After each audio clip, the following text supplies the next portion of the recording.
झुंजार SC37 news Osmanabad या YouTube चॅनलमध्ये व ब्लॉगमध्ये आपलं सर्वांचं स्वागत आहे।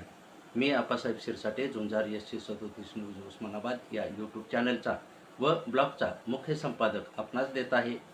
धाराशिव उस्मानाबाद व परिसरातील दिनांक 12 एप्रिल 2026च्या 10 ठळक घडामोडी। धाराशिव उस्मानाबाद येथे उपमुख्यमंत्री एकनाथ शिंदे आले असता शिवसेना कार्यकर्ते पदाधिकारी सर्व केले पोलिसांनी जेरबंद। शिवसेना पदाधिकारी यांना भेटीगाठी नाकारल्या। भाजपाचे कार्यकर्ते मात्र बिनधास्त भेटले। शिवसेना कार्यकर्ते यांची झाली आडवाडवी।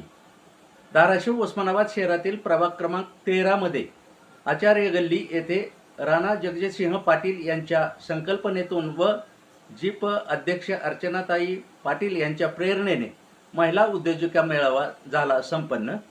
शाळा क्रमांक 9 भीमनगर येथे एंजल प्रतिष्ठानच्या व बुद्धराणी हॉस्पिटल पुणेच्या संयुक्त सहकार्याने नेत्र तपासणी शिबिर संपन्न।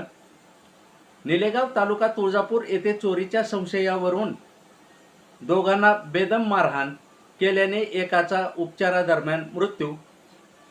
सागर भोसले व बबन काळे हे झाले मारहाणीत जखमी। बबन काळेचा झाला मृत्यू। नळदुर्ग पोलीस ठाणे येथे 16 जणांवर खुनासह अट्रॉसिटीचा गुन्हा दाखल। येरमाळा पोलीस ठाण्याच्या हद्दीमध्ये दैफळ येथील संदीपान मते यांच्या फिर्यादीवरून जमीन खरेदीच्या बहाण्याने मोठ्या प्रमाणात 2,25,00,000ची फसवणूक। 8 जणांविरोधात फसवणुकीचा गुन्हा दाखल। गोलेगाव तालुका वाशी येथे पवनचक्की रक्षकात चोरीच्या बहाण्याने केली दगडफेक करून केली मारहाण व पळून जाणारा एक जण तलवार व कत्तीसह पकडण्यात आले। पोलिसांना यश। शिवसेना माजी जिल्हा प्रमुख सुरज साळुंके यांनी पदाधिकारी यांना धरपकड करून वरून केले आव्हान, हिम्मत असेल तर 2 हात करा व सरळ भिडा, आमची लढण्याची तयारी आहे।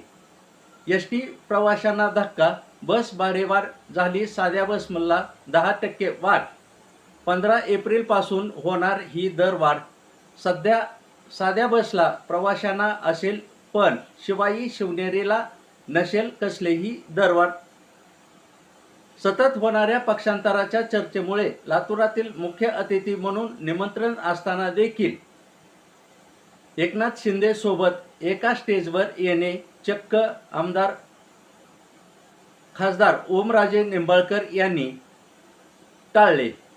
राजगीर बहुउद्देशीय सामाजिक संस्थेतर्फे 65 गरजू विद्यार्थ्यांना शैक्षणिक साहित्य 14 एप्रिल डॉक्टर बाबासाहेब आंबेडकर जयंती दिनी डॉक्टर बाबासाहेब आंबेडकर पुतळ्याजवळ वाटप करण्यात येणार। या होत्या धाराशिव व उस्मानाबाद परिसरातील 10 ठळक घडामोडी। अशाच घडामोडी पाहण्यासाठी झुंजार SC37 न्यूज लाईक करा, शेअर करा व सबस्क्राईब करा। तसेच बेल आयकॉन दाबायला विसरू नका। पाहत रहा झुंजार SC37 news Osmanabad YouTube channel व ब्लॉग फॉलो करायलाही आपण विसरू नका। धन्यवाद।